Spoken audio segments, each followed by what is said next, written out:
off this countdown, we have the birds. You would think that little tiny birds wouldn't stand a chance against a great big plane engine, but you'd be mistaken. In this incident, during takeoff, multiple birds were sucked through the plane's engine, which ended up severing the fuel lines. It also caused one of its engines to fail. As a result, a fire started at the end of the cabin, and the pilot lost control of the plane while trying to make an emergency landing. All 10 passengers were killed.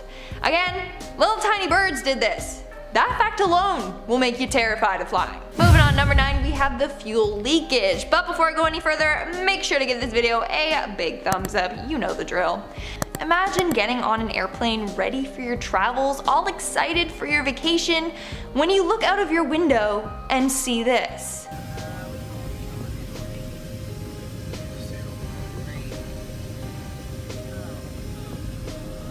What could that be? That's a fuel leak. So the woman that was filming this video noticed the fuel pouring out from the wing. No crew member or flight attendant had noticed. And in fact, the plane was getting ready on the runway. But thanks to this woman, the plane was forced to return to the gate. That would have been so bad if they took off like that. In our 8th spot, we have the turbulence. Now, I've shared this before on here, but I am terrified of flying. Now, a lot of you make fun of me for this, but let me share with you my flying horror story, and maybe you'll understand why I'm scared of flying. So for this trip, we were headed to Calgary for my cousin's wedding. During mid-flight, we started experiencing turbulence, but like not just a little up and down, no, this thing was extreme. Like the turbulence was so bad, it was the whole plane. The whole plane was shaking back and forth rapidly. Then things would be going smoothly, then all of a sudden it would drop super fast. And it did this for 20 minutes straight, just going, dropping, going, dropping, going, dropping. Scariest flight of my life. I thought I was gonna die. In our 7th spot, we have the ghost children. So this story comes from a flight attendant. During one flight, the captain called the leading and asked why 2 little kids were playing in front of the cockpit door. They were confused because everyone was seated and there were no kids playing there.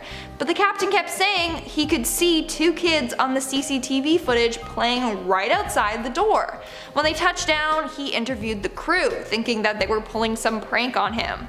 But they were all being serious. There had never been any kids there. So who were these kids he saw on the CCTV footage? I mean, I guess even ghosts want to go on vacation. Making our way down the list, number 6, we have the old woman.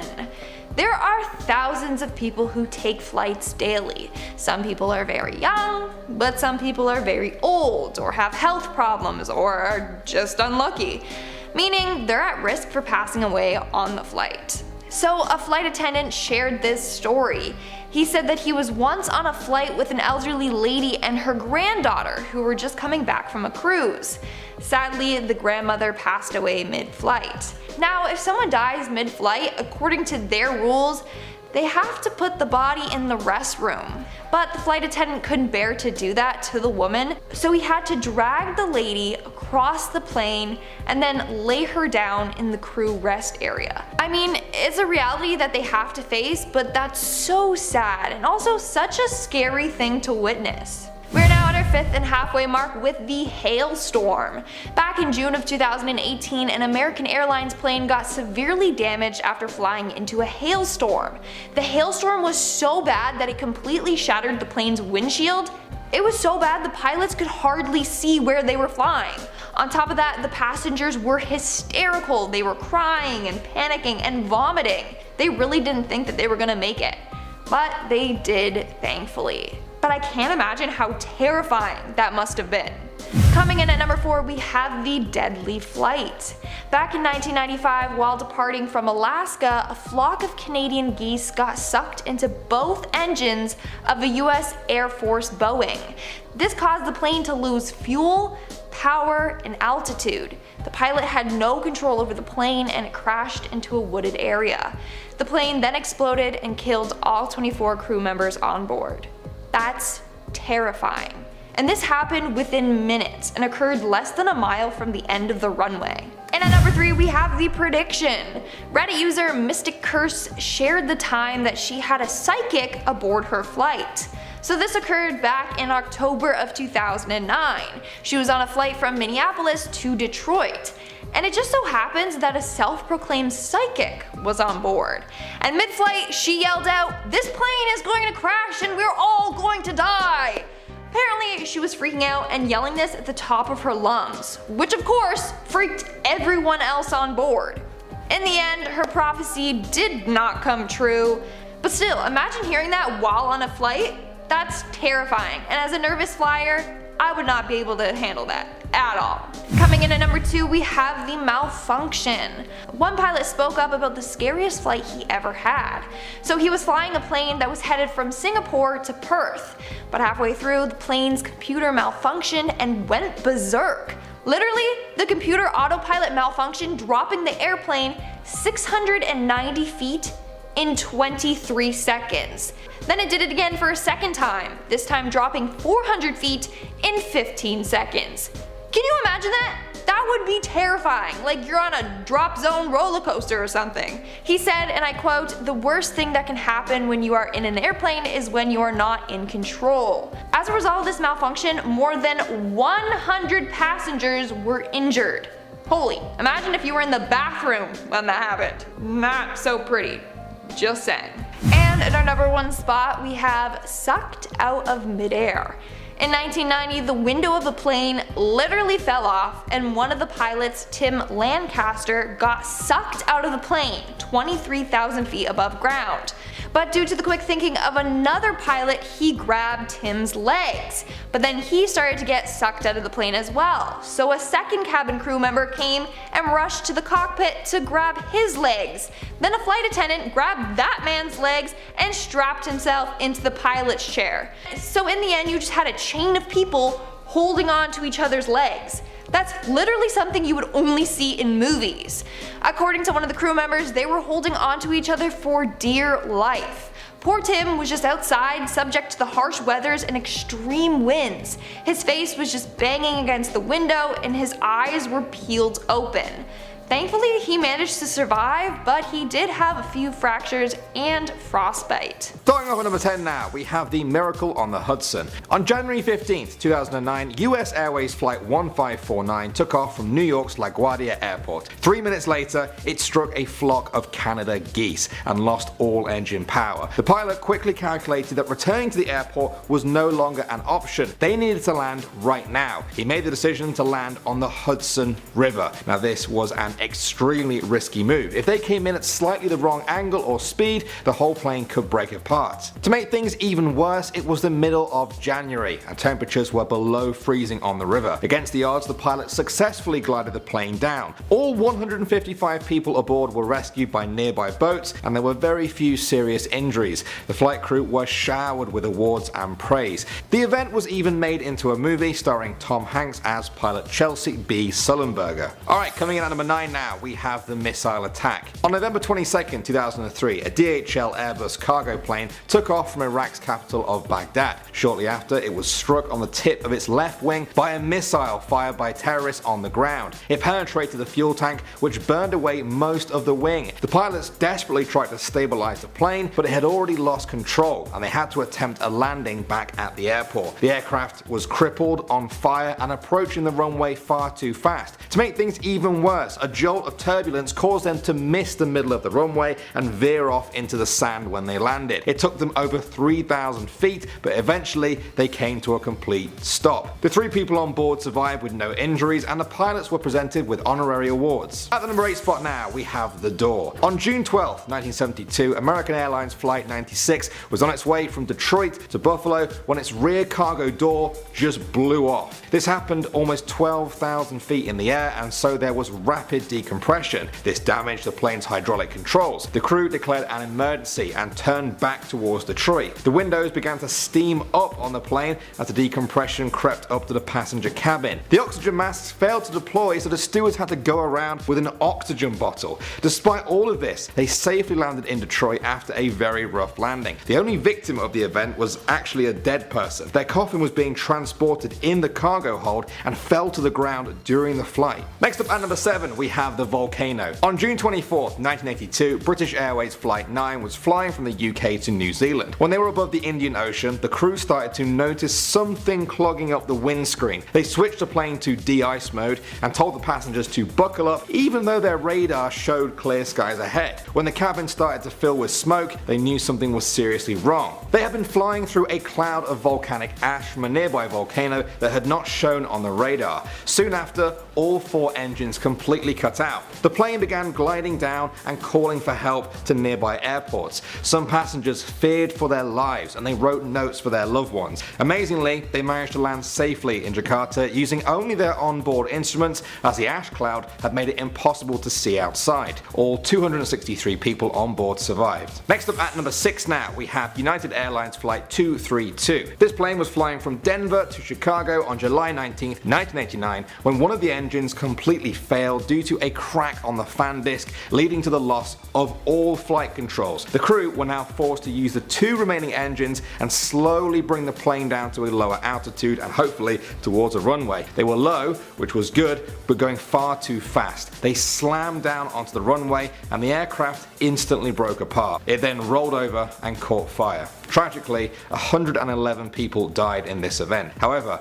185 people did survive, thanks in part to the skill of the pilots and the speed of the emergency services. If there is any silver line to this story, it's that it taught aircraft designers important lessons on how to avoid this problem ever happening again. Moving on to number 5 now, we have the Gimli glider. On July 23rd, 1983, Air Canada Flight 143 ran out of fuel at 41,000 feet in the air on its way from Montreal to Edmonton. The ground crew had fueled the plane using pounds instead of kilograms. This meant they actually had less than half the amount of intended fuel in their tank. When the first engine went out, they prepared for an emergency landing. As they descended towards Winnipeg, the second engine went out at 35,000 feet. Their electronic flight instrument went dead. Everything went black except for a few basic battery-powered flight instruments. To make matters even worse, the pilots had never been trained to land with both engines out, and their flight manual didn't even tell them either. They diverted to what they thought was a small disused airport, but on that day there was actually a car show going on. The plane came in too fast and smashed its nose into the runway. This managed to slow it down enough to avoid the crowds, which was a good thing because many of them actually had no idea the plane was even approaching due to the fact that its engines were dead, so it was completely silent. Alright, next up at number 4 now, we have Pan Am Flight 6. On October 16th, 1956, Pan Am Flight 6 was on its way from Honolulu, Hawaii to San Francisco. After climbing to 21,000 feet, one of their engines began to overspeed. The pilot slowed the plane down and cut the oil to that engine in order to try and stop it. This worked, but the propeller still kept spinning. They knew they were in trouble. They calculated that the drag from the propeller would cause so much excess fuel consumption that they would not have enough fuel to reach San Francisco. They had to land in the ocean. The pilot waited until daytime to get the best visibility and then started the landing descent. Just before landing, the wing clipped a wave and spun out of control. The whole tail end of the plane broke off, but the pilot had already ordered it to be evacuated, so all 31 passengers survived and were rescued by the Coast Guard. Next up at number 3 now, we have the Navajo Save. In June 1993, air taxi pilot Edward Wire was flying a small Piper Navajo plane across England with 7 passengers on board. About 40 miles from their destination, there was a huge bang and both engines went quiet. The right engine had fallen off. The exposed blade then ripped through the other engine. The plane started spinning wildly, and although Wyatt managed to recover it, it would happen again unless he maintained a steep descent that would make for a very dangerous landing. Below him, he spotted an open field and went for it. He dodged power lines while operating the controls meant for 2 people because the co-pilot seat was being occupied by a passenger. There was no co-pilot. Amazingly, the plane glided down into the field gently, and the only injury was a single person with whiplash. Next up at number 2 now, we have China China Airlines Flight 006. This was a non-stop flight on its way from Taipei to LA on February 19, 1985. 10 hours into the flight, one of the engines failed, an engine that had given them problems before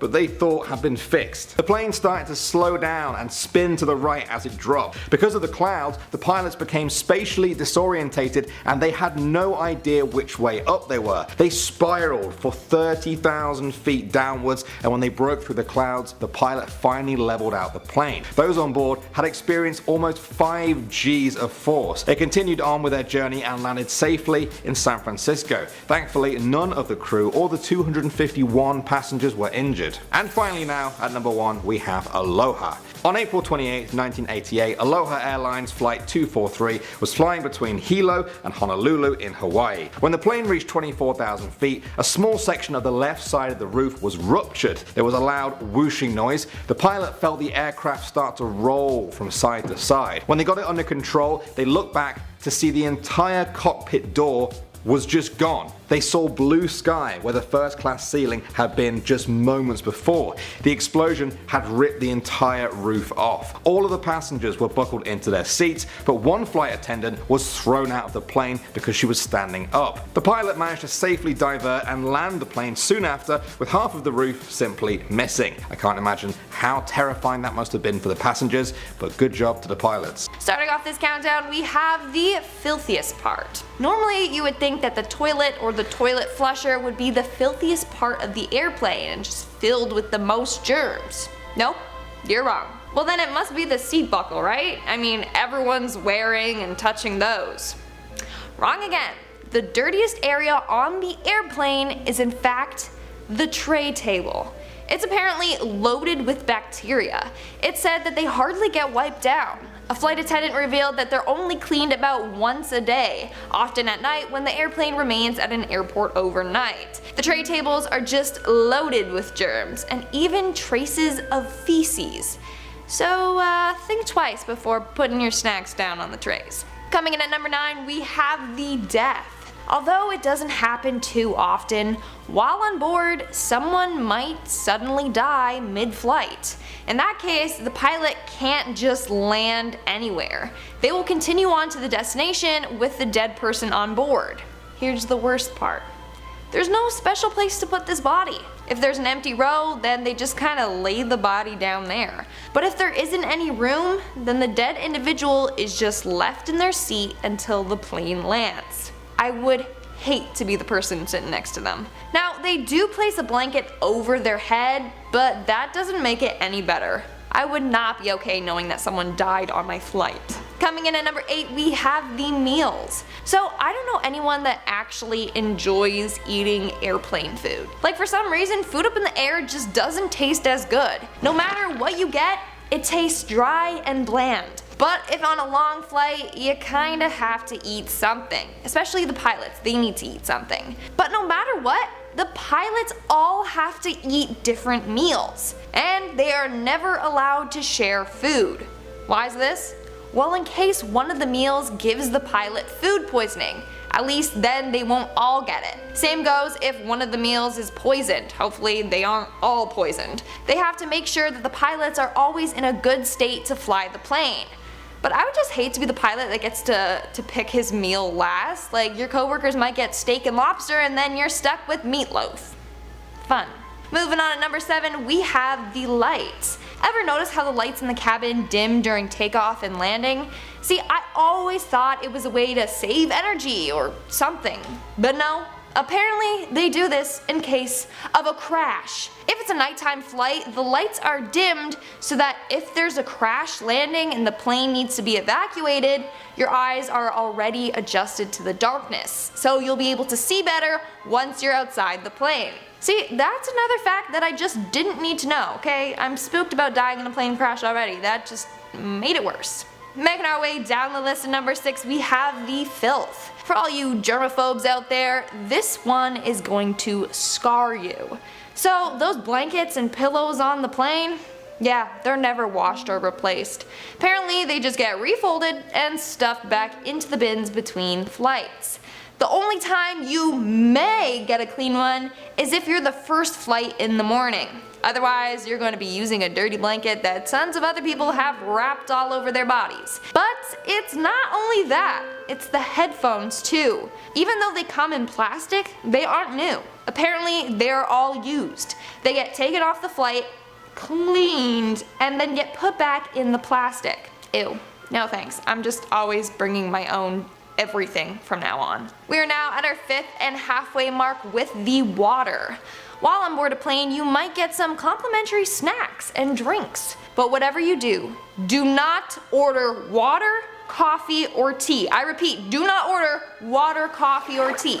Okay, so the water on board the plane often is contaminated with E. coli. Yeah. Bottled water is fine, but any water that comes out of the airline taps is not, and coffee and tea is made with that water. Tests conducted by the EPA in 2004 and 2012 found that the drinking water on more than 1 out of every 10 planes tested positive for high levels of coliform, which are potentially harmful bacteria found in human feces. In fact, the water is so dirty that it's bad enough that we have to wash our hands in it. It's probably better to use hand sanitizer than to touch airplanes' water. Coming in at number 4, we have the deadliest spot on the plane. So there is one section of the plane that you're going to want to always avoid. This is said to be the spot that is the most deadliest. If an accident happens like a crash, the people seated in this section are the ones most likely to die. But first, let me tell you where the safest seats are. According to a number of studies, they found that the safest seats were the back middle seats. Those seated there had a survival rate of 69%. Now for the worst seats. If the safest seats are at the back, then you would think that the deadliest seats would be at the front of the plane, right? Well, they're not. The worst place to sit is in the middle aisle seats of the plane. Research shows that those that sit there probably aren't going to survive a plane crash or accident. So avoid the middle aisle seats at all costs. In our 3rd spot, we have the human remains. So apparently, nearly every aircraft has human remains on board inside the cargo bin. Yeah. If people die away from home, then families often have their bodies shipped to them. And there's not really a special plane to do so. So the bodies get loaded into the cargo bin right next to your bags. You'll know there's a dead body on board if you hear the crew say HR. HR stands for human remains. Or if there's a man on your flight named Jim Wilson. That also means there's a dead body on board. Jim Wilson is the name of the crates used to transport the bodies. See, now every time I'm on a plane, I'm going to be thinking about if there's any dead bodies stashed underneath me. Oof. Moving on at number 2, we have the oxygen mask. So before every flight, of course the flight attendants have to show you how to properly put on your oxygen mask in case of an emergency. But turns out that those masks only last for about 15 minutes. Yep. Planes are usually only equipped to pump out oxygen for about 12 to 15 minutes. So if for some reason your pilot can't descend to a safe altitude by then, you're pretty much going to suffocate to death. And if you don't get those masks on within just 15 to 20 seconds, you're likely going to pass out. And in our number 1 spot, we have the cabin air. When you board an airplane, you're always hit with that stale air. All airplanes have that distinct smell. Well, it's because there's never fresh air circulating the planes. In fact, the air has been discovered to be quite toxic. So the air in planes is a mixture of recirculated cabin air and outside air being sucked into the engines and then into the cabin. They call that bleed air. But sometimes toxic chemicals can contaminate the bleed air and cause very serious health problems. While on runways, you are inhaling exhaust from other planes as well as the fumes of the jet fuel. Not only that, but the bleed air can also get contaminated with hydraulic fluid, engine oil, and other toxic chemicals. Exposure to this can cause serious brain damage. It can even cause early onset Parkinson's or multiple sclerosis. It's quite scary that breathing on an airplane is bad for you, but it's not like you can just avoid it. I just feel bad for the flight attendants. Coming in at number 10, we have 50-50 engine failure. On a flight from Malaga, Spain to Bristol, UK in 2017, a pilot announced that there was only a 50-50% chance of the engine working. He asked passengers to deliver a show of hands to see who wanted to continue with the flight anyway. Passenger Terry Hill said, "At this point there was a bit of a mutiny on the plane, an awful lot of shouting and people crying and demanding to get off. I mean, if there was only a 50-50% chance of the engine working, I'd be straight off that plane." Coming into number 9, we have prepare for a crash landing. British news publication The Telegraph asked readers to write in their scariest plane experiences. One contributor told the following pretty scary story. On a flight from Paris to Dublin, flight crew accidentally played a pre-recorded announcement that said to adopt the brace position and prepare for a crash landing. There was a small amount of chaos, but luckily they were able to announce the mistake. It must have just been a few seconds, but can you imagine the sheer panic of hearing that? Coming into number 8, we have "I will do my best to land the plane." Like, could you with that? Be okay, thanks. Another article on The Telegraph, one traveller wrote in about their experience flying in a storm across India. They said their plane began to roll before dipping hundreds of feet. The pilot first gave an announcement in Hindi and then said this in English. "Ladies and gentlemen, the storm is very bad. I will do my best to land the plane."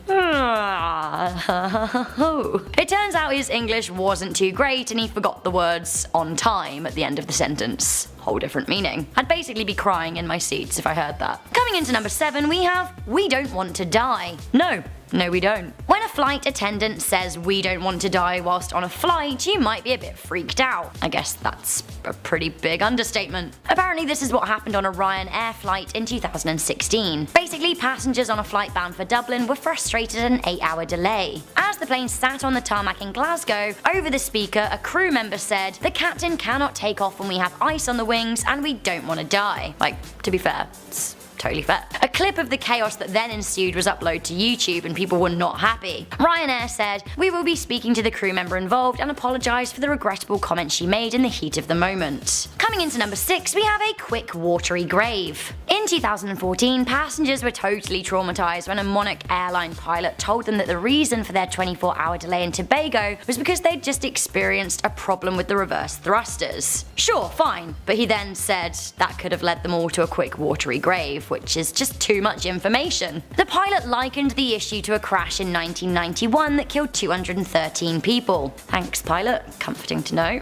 Monarch Airlines admitted that the captain of flight MON 368 used the wrong choice of words. Now, shortly after the flight took off, the pilot then announced that smoke had filled the cockpit and the plane was landing in Barbados. Apparently that was a separate issue, but with all the chaos going on, I actually just literally would have sat there crying and praying and crying. Okay, last one from the trusty Telegraph article. We have "Look at that missile somebody just fired at us" at number 5. Okay, how is this only number 5? You'll see. Gets so much worse. A contributor to the Telegraph wrote that they were on a flight over an African state and the pilot announced in a very blasé way over the tannoy, "Ladies and gentlemen, if you look over our starboard wing, you can see the trail of an obsolete Russian Stella 3 that somebody just fired at us." Right, so we're literally under siege. Great. Coming in at number 4, we have "the plane is on fire." On a flight to Helsinki, the pilot made an announcement in Finnish that made all passengers that spoke the language sit up abruptly. A pair travelling on the flight for business were confused until a monosyllabic English announcement came. What did it say? "Ladies and gentlemen, we shall be making an unscheduled landing and steep approach to Tampere Airport. The plane is on fire. Thank you." Right, great.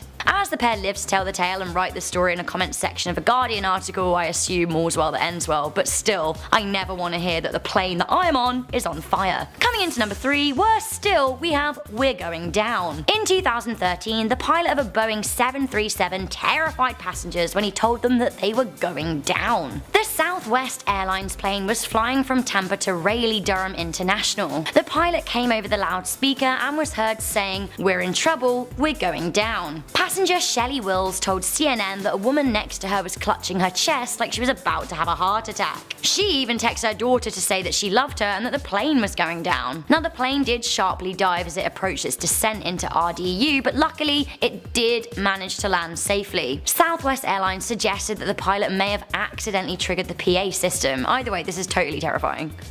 This is really freaking me out at number 2. I would never want to hear this. We have the engines have died. Yes, engines plural. I believe the full quote was, "The engines have died. I hope you aren't in too much distress." And like, how can you not be? On a British Airways flight from London to Auckland in June 1982, the aircraft experienced a catastrophic failure. Volcanic ash caused poor visibility to the pilot, but also took out all 4 engines. Now, this is verbatim the announcement that the pilot made. "Ladies and gentlemen, this is your captain speaking. We have a small problem. All 4 engines have stopped. We're doing our damnedest to get them going again. I trust you're not in too much distress." Right.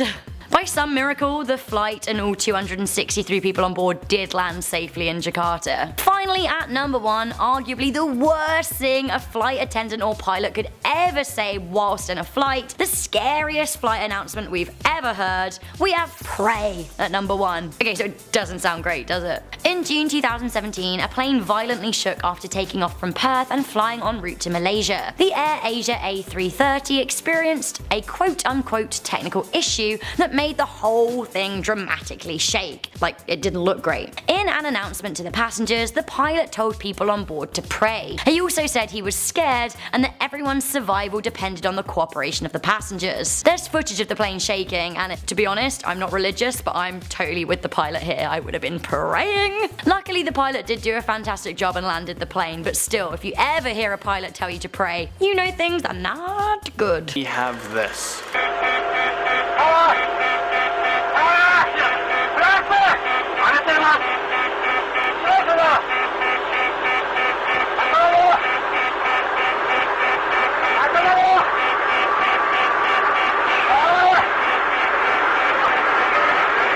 As this audio continued, the pilot's last word was, "It's over." The last words will haunt this man's family and friends forever. So that was recorded on the black box of Japan's Airlines Flight 123. It took place back in 1985 in Saudar-Degama Prefecture, which is located in Japan, which is northwest of Tokyo. This flight killed 520 people on board. This accident was one of the deadliest single plane crashes in their history. This flight was on the eve of the Japanese holiday Bon, which is a festival to honor the spirits of one's ancestors. So everyone on this plane was on holiday. Many people were going to go visit their family and friends and loved ones. The pilot noticed an altitude change and he was losing control of the plane. The plane fell 10,000 feet and he continued to send distress calls and asked to be rerouted to Tokyo Airport. But almost 1 hour into the flight, it crashed into Mount Takamaghara. It took 14 hours for rescue crews to locate the plane and try to save as many people as possible. 4 people were able to survive the plane crash. The pilot was not one of them. Number 9,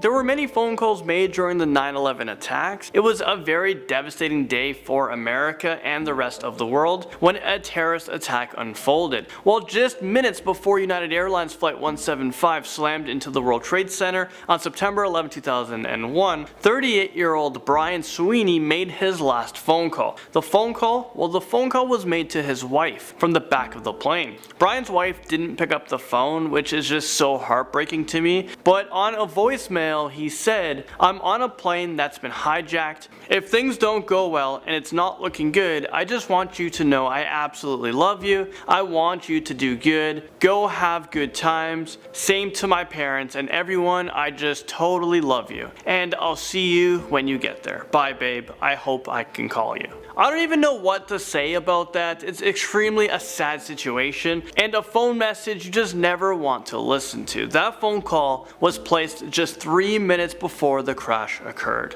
Moving into number 8, we have this also from the day of the horrific attack. And there's somebody stabbed in business class, and we can't breathe in business class. Somebody's got mace or something. Can you describe the person that you said someone is what in business class? I'm sitting in the back. Somebody's coming back from business. If you can hold on for 1 second, they're coming back. So that was from Betty Ann Ung. She was a flight attendant on the plane. She said someone was stabbed, she can't breathe, and thinks she is getting hijacked. Is it just me, or does she sound very, very calm about the whole thing? Betty was on flight 11, which was actually the first plane to become hijacked during the 9/11 attacks. Shortly after the hijacking, Betty notified the American Airlines ground crew, and she stayed on the phone for about 25 minutes. Because of this hijacking, it led to closing the airspace by FAA, which is the Federal Aviation Administration, for the first time in United States history. Number 7.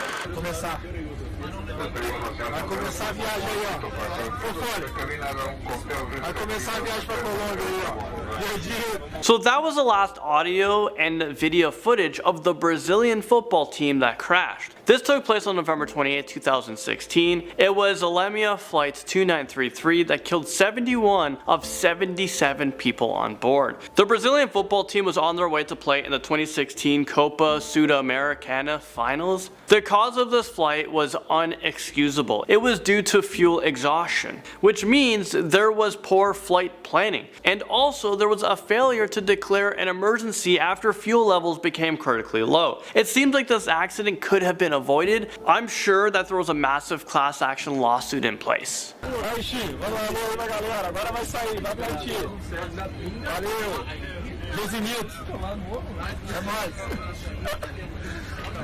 Sadly, moving into number 6, we have a woman who texted her dad before her plane crashed. Enda, this girl right here, well, she's 30 years old, and she's actually a former Miss Indonesia finalist who sent her dad Peter one final text message just minutes before she and her husband were killed in a plane crash. The text message said, "Papa, how are you?" Also, Enda sent messages to several of her friends. Enda's father replied to his daughter's text message, but he realized that there was no answer, and then after he realized why, after he watched the news. I would be so heartbroken, I wouldn't know what to do. Enda's plane mysteriously crashed into Perth's Swan River. Investigators are looking into the cause of the accident. Now at number 5, we have this. Alright, good night. That was said by either the pilot or co-pilot on Malaysian Airlines flight 370. This flight actually disappeared, and it's not known if this was intentionally or not, because why would someone flying the plane just say alright, good night, and there doesn't seem to be any distress. All 227 passengers and 12 crew members aboard the plane are presumed dead. The disappearance of flight 370 was the deadliest incident involving a Boeing 777 plane, and the deadliest incident of Malaysian Airlines history. The search for this plane became the most costly of aviation history. Investigators really wanted to know what the heck happened during this flight, but it seems like this will for now remain one of the greatest aviation's mysteries. Number 4. Mayday, mayday, speedbird, 9595. That was the black box audio from British Airlines Flight 38. This Boeing 777 plane crashed back in 2008 at the London Heathrow Airport. The cause for the crash was fuel starvation caused by ice. Also, the ice caused a shorter runway to safely land the plane. Fortunately for this plane crash, there was no fatalities. There was 152 people on board and just 47 people sustained injuries. There was one serious injury. This plane was the first Boeing 777 to be written off in their history. In 2009, it was announced that 10 passengers were suing Boeing for the suffering that they had to go through. It was reported that each of the passengers, well, they could receive up to $1 million. The lawsuit alleged that the design of the aircraft was defective and unreasonably dangerous. All of the claims were settled out of court a few years later in 2012. Number 3.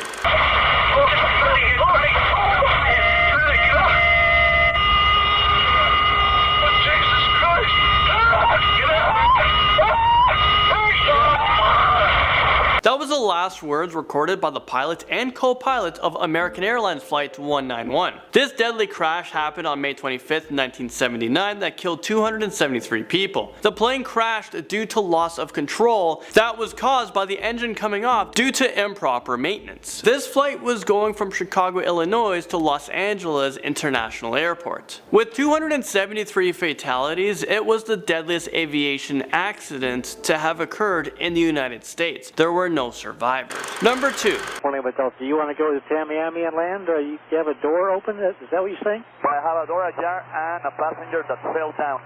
I am 6 miles from Miami.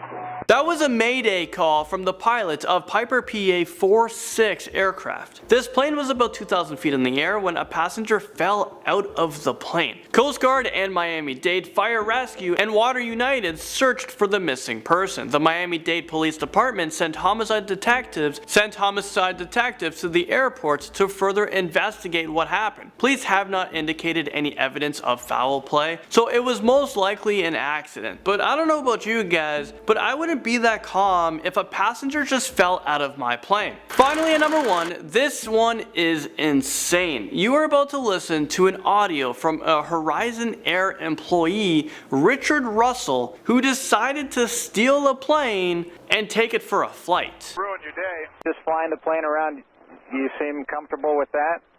Oh, hell yeah, it's a blast, man. I played video games before, so I know what I'm doing a little bit. Is this real life right now? This guy is absolutely insane. Apparently Richard Russell was described as a suicidal man, so he didn't care what he was doing. He decided he wanted to steal a plane and fly it wherever he wanted. Richard Russell did crash the plane, but just before the air traffic control was trying to help him, air traffic control was trying to help him land the plane safely. Richard knew that what he did might result in some jail time, so he wasn't really interested in landing the plane. I'm going to try to do a barrel roll, and if that goes good, then I'm just going to nose down and call it a night. Well, Rich, before you do that, let's think about this. I got another pilot coming up, Pilot Joel, here in just a minute or two, I hope. Starting us off with number 10 is the fuselage. And if you don't know what that is, it's just a fancy way of saying the main body of an airplane, like where people sit, essentially. So back in 1988, Aloha Airlines Flight 243 was going from Hilo to Honolulu. It departed with 95 people on board, and upon pre-departure inspection, everything was all good. It was and giggles, like we were good to go. About 20 minutes after takeoff, a small section of the roof of the fuselage ruptured, and then the plane started rolling from left to right, and then the controls went completely loose. Grey insulation was just floating above the cabin, and the cockpit door had broken away altogether. Instead of the first class ceiling, there was now just the sky. Just think about that. Think about how absolutely terrifying that would have been if that was you there. Like when that happened, explosive decompression followed, which is when the pressure drops considerably, and this is when a large section of the roof, including the entire top half of the aircraft, just came off. One of the flight attendants got swept out of the plane at that point, and her body was never found. The captain managed to perform an emergency landing in Kahului Airport, and 65 people ended up being injured, with 8 of those being serious. Can you just imagine being on a flight where literally the top of the airplane is just not there, and you've seen it literally just come off? I would actually just want to die straight there. Like, I don't even want to land, let's just die. Coming in at number 9 is the malfunction. Now everyone keeps telling me that air travel is the safest form of travel, and that the odds of dying on a plane are a lot less than dying via a car crash or biking or whatever the hell. They then tell you that aviation technology is so advanced and foolproof, and it's usually human error that causes crashes, and this story proves otherwise. Back in October of 2008, Qantas Flight 72 was making its way from Singapore to Perth. Captain Kevin Sullivan was in charge of piloting the plane, and around 3 hours into the journey, one of the plane's data and inertial reference units started providing false data to the flight computer. In response to that incorrect data, autopilot disengaged automatically and rapidly descended by 650 to 690 feet in 23 seconds. Can you imagine descending that much in 23 seconds? Like, can we just think about that for a second? 2 minutes later, the plane made another uncommanded move by dropping by 400 more feet in 15 seconds, injuring 100 passengers. Now obviously the injuries were bad, since mid-flight the seatbelt sight is usually switched off, so there were passengers walking, they were standing, they were waiting in line for the bathroom, and so forth. Some people were even crushed by overhead baggage falling out of the compartments. By that point, Captain Sullivan quickly turned off the autopilot and declared a mayday, and eventually made an emergency landing at Learmouth Airport. Honestly, he really had no choice, because he had no idea whether the plane would make another unauthorized nosedive, and maybe the next one would just keep going and not stop. Everyone survived the landing, thank God, and Qantas refunded every passenger for the flight and paid for medical expenses, so I mean, there's that. But also, is there really a compensation equivalent to almost dying? Didn't think so. And air travel is not safe. The computer is messing us up. It's not even human error. I refuse. Nope. I'm just gonna do a Greta Thunberg and just like boat my way to Europe. At number 8 we have the electrical spark. Back in July of 1996, Trans World Airlines Flight 800 was going from New York to Rome with a stopover in Paris. What a bougie route, I'd love to do that. Either way, the plane was only in the air for 12 minutes before exploding in mid-air for no reason and then crashing into the Atlantic Ocean, killing everyone on board. Now ironically enough, I feel like this aircraft just was never meant to be. It was originally ordered by Eastern Airlines, who then cancelled their order. It was then bought by Trans World Airlines and had already completed 16,869 flights by then, so like maybe it was time to retire the thing. Initially, the National Transportation Safety Board thought it was a terrorist attack, but after an extensive investigation and reassembling the wreckage, no evidence was found and the case was closed. After 4 intense years of investigating, they concluded it must have been an explosion of flammable fuel vapors in the center fuel tank that caused the explosion. That obviously can't be confirmed, but that's the only thing that could have happened realistically, so I mean there's that. Make of it what you will.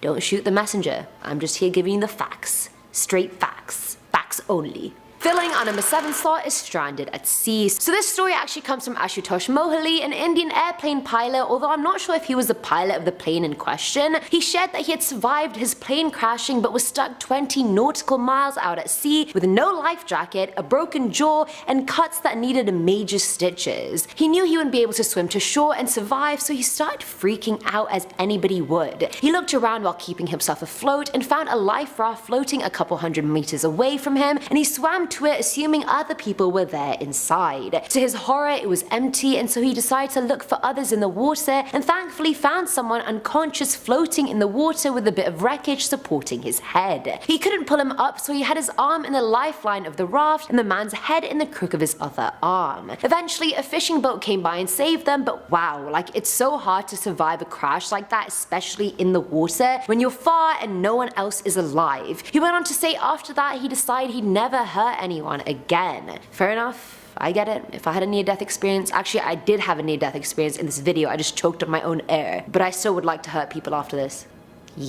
But had I been in the ocean, it would have been a different story because I would have been eaten by a shark or something, and then I would have wanted to not hurt people. Now at number 6 is the washing machine. Just reading about this gave me actual goosebumps, you guys. So back in June of 2017, AirAsia X flight D7237 took off from Perth to make its way to Kuala Lumpur. About an hour and a half into the trip, the flight was forced to turn back and head to Perth because of a technical issue. Passengers claimed they heard a loud explosion and then the whole plane literally started shaking like a washing machine. Imagine turbulence, but like 150 billion times worse. You can see it in the video, like it's really bad. Every chair is just vibrating uncontrollably. I would have actually started crying hysterically and hyperventilating and defecated myself, 100%. Passengers said based on the reactions of the crew, they could tell the situation was really bad. The pilot even came onto the intercom telling passengers that one of the engines had seized up and to pray. They were fully prepared for an emergency water landing, but thankfully they managed to land on land. The passengers sitting at window seats could visibly see the engine shaking on the wing, and it was only once they landed did they realize one of the blades had completely come off the turbine. Well, honestly, I'm glad the pilot told them the engine had seized, because that would have freaked me out less than knowing one of the blades of the turbine had just flown off into the ether, because then I would have slowly also flown off into the ether with the plane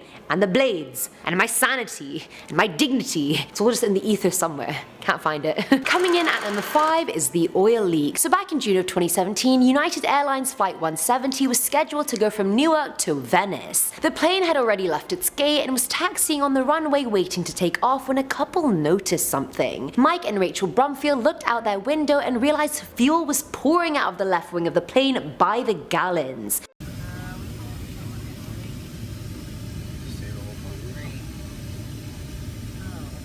Like, it was just pouring out non-stop, and they were completely shocked that none of the crew had even realized. Mike ran to tell a crew member, who yelled at him and told him to sit back down. Upon their own investigation, the pilots called the fire service and the flight was cancelled and bags were offloaded. The couple was then left at the airport overnight instead of being found a hotel room or put on an alternative flight. To make matters worse, United then lost the couple's luggage. Like, how do you first yell at the couple that saved everyone on this flight, then not get them a hotel room, and then lose their bloody baggage. Like, imagine that flight had taken off with an empty tank. That would have gone south ASAP, Rocky, and I'm talking figuratively and literally. You owe them your life, United. Honestly, if that was me, if like a flight attendant shouted at me for me like trying to save everyone's life, I would have slapped that into a new era. At number 4 is the smoke. Back in June of 1983, Air Canada Flight 797 was going from Dallas to Montreal with a stopover in Toronto. Firstly, before I just continue with this story, I just like to say Air Canada is so overpriced. Going from here to Halifax, like an hour-and-a-half flight, is like $600 return. I can go to New York and back twice for cheaper than that, and I'm triggered. But anyway, let's just forget about that, shall we? While going over Louisville, a fire started near or in the back bathroom of the plane. During dinner, the pilot realized the toilet circuit breakers had tripped, but he couldn't reset them. 10 minutes later, a weird smell started coming from the bathroom, and no one had just taken a Upon investigation, it was a bunch of grey smoke that was just gathering in there. Grey smoke turned to black smoke, but they still weren't worried because back then you could still smoke on planes, so usually fires started because of a cigarette being thrown in the bin. I really can't imagine smoking a cigarette on a plane, like that just wasn't my time. It's not me. Either way, it wasn't a cigarette fire, and once they realized that, they started to descend. But now they had lost the emergency electrical power, which caused a lot of the electrical systems to fail, which meant the plane was now stuck in cruising mode, which made it very hard to go down at all. Black smoke started filling the entire cabin, and the captain actually did an emergency landing, not being able to see the emergency panel at all. They landed in Cincinnati, but as soon as the emergency doors and exits were opened, the cabin burst into a flash fire, and 23 people died out of the 41 on board. Hell nah! Filling on number 3 slot is exact location unknown. Now this flight had to be on this list because it wouldn't be this list if it wasn't. So back in March of 2014, Malaysia Airlines Flight 370 or MH370 was going from Kuala Lumpur to Beijing. It only took 38 minutes for the plane to disappear off ATC radar screens, and somewhere over the South China Sea, military radars were still able to track it for another hour, and it saw the plane was veering extremely west, which was completely off course. Its last known location was 200 nautical miles northwest of Penang Island, and the crew and passengers have yet to be found. I remember hearing about this when it happened and thinking for sure the plane must have just crashed and that we're gonna find the remains soon, but that didn't happen. The search for the plane was so long and expensive, and it was hard to find anything.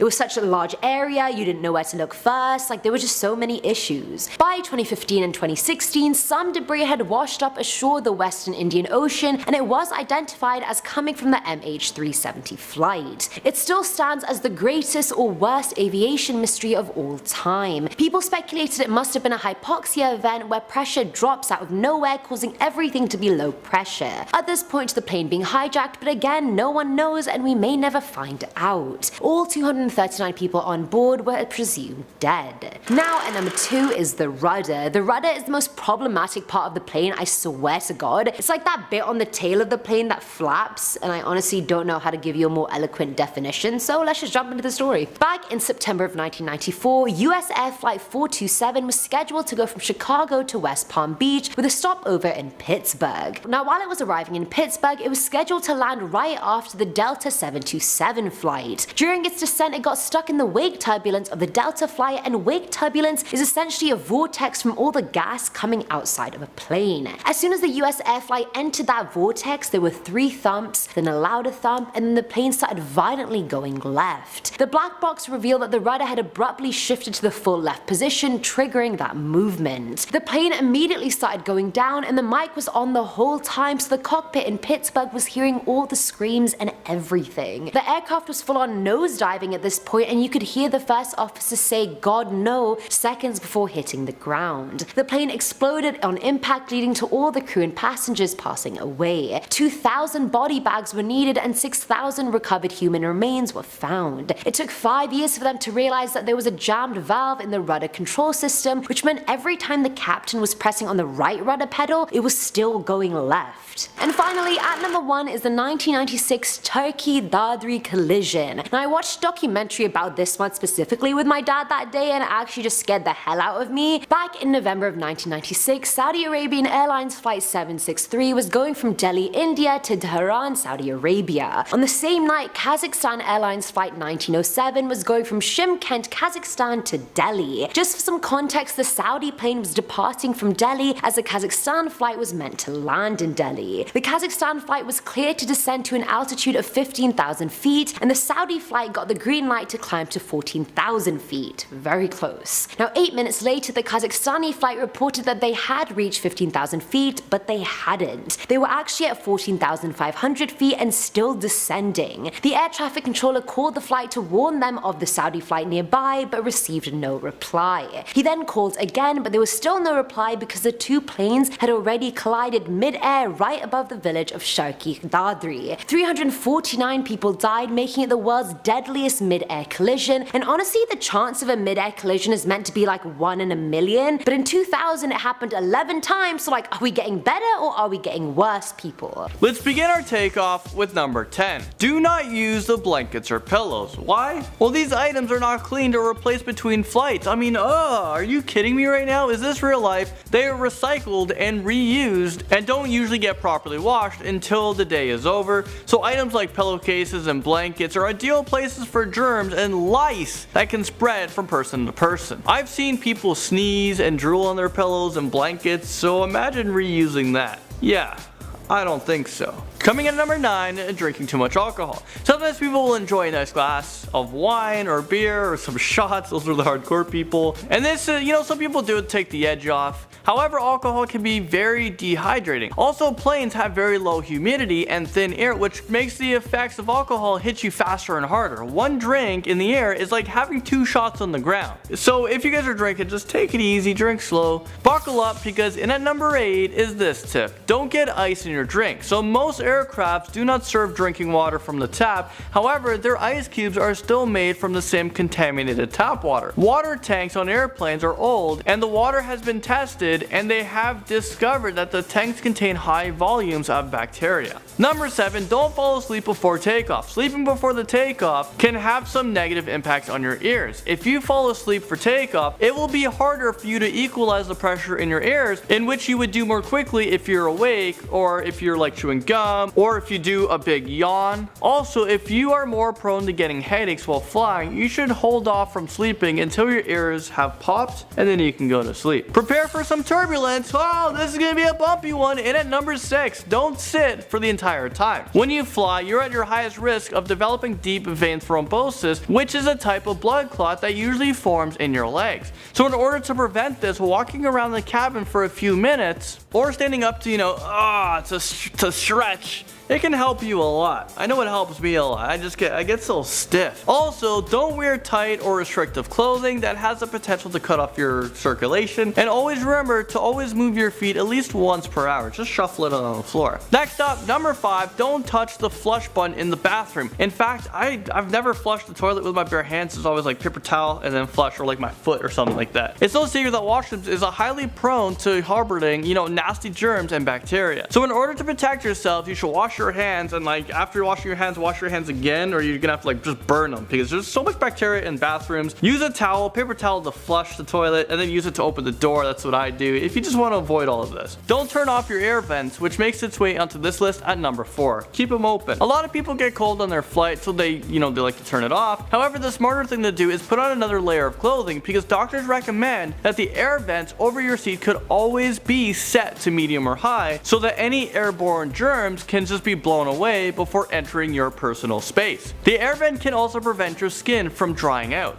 Walking barefoot steps its way into number 3. Things happen on planes, people vomit, they bleed, they sneeze, they spill stuff, and then you can only imagine what kind of germs would be on the floor. I mean, there's so many viruses and bacteria just lingering inside of planes. This doesn't seem to faze people, because some people continue to walk barefoot on the floor. I mean, I don't clean my shoes, and I probably step in dog poop, I'm sure, from time to time. So if you go barefoot, you're stepping in the dog poop that I stepped in last week. Okay, don't eat anything that's fallen off the tray table, and this makes its way into this list, number 2. Yeah, so that's right, the tray table does not get sterilized between flights, so unless you brought some Lysol wipes, don't eat that peanut that has fallen, onto the tray table off of your your clean container or just whatever you're being served on a plate. So don't take the risk. It's just one peanut. Just throw it away. Don't be like 3-second rule. Some people even change their babies' diapers on those tables. So now you got baby poop. You got dog poop on the floor. You got baby poop on these airplane tables that are just so tiny, and when someone in front of you leans back, it like throws off your food. One study found that trays harbor an average of 2,155 units of bacteria per square inch. Damn. Finally, we are landing in number 1. Do not refrain from using the toilets. We can all admit that airplane bathrooms aren't exactly luxurious or clean for that matter. Some people will hold in their urine for the duration of their trip just to avoid using these dirty washrooms. However, holding in your urine is not a good thing for your kidneys, and keeping urine in your bladder for a long period of time can cause you to have bladder infections, and yeah, simply Sid, that's not fun stuff. In at number 10, we have Newark to Hong Kong taking 16 hours. So let's start this list off with a little bit of history right here. The first ever flight to hit or exceed 16 hours was the Newark to Hong Kong route, which began in 2001 after the fall of the Soviet Union eventually meant that airspace over Russia was allowed to be used. The first flight was operated by Continental Airlines and spanned a distance of 7,332 miles, which is 11,800 kilometers. United Airlines soon followed suit with a flight from New York to Hong Kong, which added just over 1.5 miles to the distance. Zoom! That flight is still running today. So what we need to take into account as well with all of these plane journeys is that they're crossing many time zones. New Jersey and Hong Kong, for example, have a 12-hour time difference. So when flying this way, you will lose pretty much a whole day. In at number 9, we have Abu Dhabi to San Francisco at 16 hours and 15 minutes. Etihad flight EY183 flies 8,158 miles, so 13,144 kilometers between Abu Dhabi and San Francisco, which is crazy. The Boeing 777-300ER made its first flight on the 18th of November 2014 and now runs a regular service between the two cities, which have an 11-hour time difference. In at number 8, we have Dubai to Houston at 16 hours and 20 minutes. Houston, we have a long flight situation. Flight EK211 is operated by Emirates Airline on both an Airbus A380, the largest airliner in the world, and a Boeing 777-300ER. The flight takes around 16 hours and 20 minutes with a time difference of 9 hours between the cities. In at number 7, we have Dubai to Los Angeles at 16 hours and 35 minutes. Emirates flights EK215 and EK2117 uses an A380-800 Airbus. With a flight time of 16 hours and 35 minutes, the journey covers 8,339 miles, so 13,502 kilometers. The cities have an 11-hour time difference, and the inaugural flight took place on the 26th of October 2008. In at number 6, we have Johannesburg to Atlanta at 16 hours and 40 minutes. Delta flight D11201 operates on a Boeing 777-200LR. Flying from Johannesburg in South Africa to Atlanta in Georgia, USA, the flight time is 16 hours and 40 minutes and covers a crazy 8,439 miles, so that's 13,582 kilometers. The inaugural flight took place on June 3, 2009, and the cities have a considerably reasonable time difference of just 6 hours. Next up, two cities with a crazy time difference. In at number 5, we have Dallas to Sydney taking 16 hours and 55 minutes. American Airlines and Qantas fly the epic 8,578-mile journey from Dallas, United States to Sydney, Australia on an Airbus A380-800. So that's 14,203 miles. The flight time is an insane almost 17 hours and was launched in September 2014. The time difference between the two cities is 15 hours, meaning not only would you lose almost 17 hours in flight, you would also lose the additional 15 hours landing a day and a half after you took off. That said, if you flew back, you'd be going back in time and making up a lot of your time. Crazy. In at number 4, we have Auckland to Dubai taking 17 hours and 15 minutes. This covers a whopping 8,824 miles, so that's 14,200 kilometers. The Auckland to Dubai route is currently the longest plane ride in distance flown. The Emirates Airbus A380 made the first flight from Auckland to Dubai, making the epic journey across the Indian Ocean. The aircraft is the ultimate lap of luxury, holding spa showers, suites, and a lounge for business and first class passengers. The usual flight is operated by a Boeing 777-200LR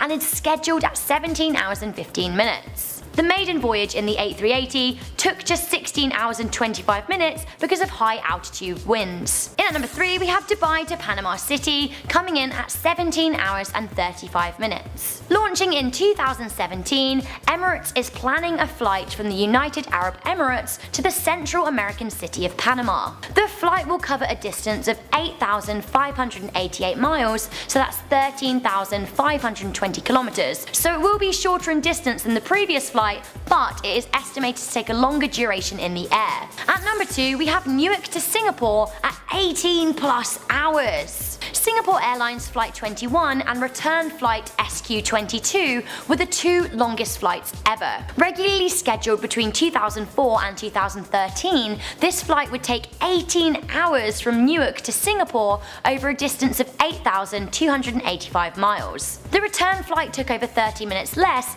even though the distance was around 700 miles longer at 9,000 miles. The mammoth flight had 14 cabin crew, 6 flight deck officers who worked in 4-hour shifts, and could carry around 400 passengers. The flight needed 222,000 litres of fuel, 10 times the estimated weight of passengers. Despite being cancelled in 2013 and the various risks associated with such a long flight, the service is set to be resuming in 2018, once again making it the longest flight in the world. Okay, so where can we go from the longest scheduled flight in the modern day? Well, at number 1 we have the world's longest historic commercial flight. Get ready, as this will shock you. In at number 1 we have Western Australia to Ceylon at 27 hours. Dubbed the Double Sunrise, from 1943 to 1945, Qantas flew a weekly service between Western Australia and what was then Ceylon, now Sri Lanka. The flight was just over 3,000 miles, so 5,650 kilometers. Back then, with lower powered aeroplanes, the flight took an insane 27 hours on board a consolidated PBY Catalina. Can you actually imagine 27 hours on a plane? I would go mental. Like, I can't sleep on planes because I'm always worried I'm gonna die, and at the same time, I don't think I could sit and watch movies for 27 hours. So, with that in mind, maybe we should do a top 10 ways to pass time on a plane. I'm up for it. Any suggestions, let me know.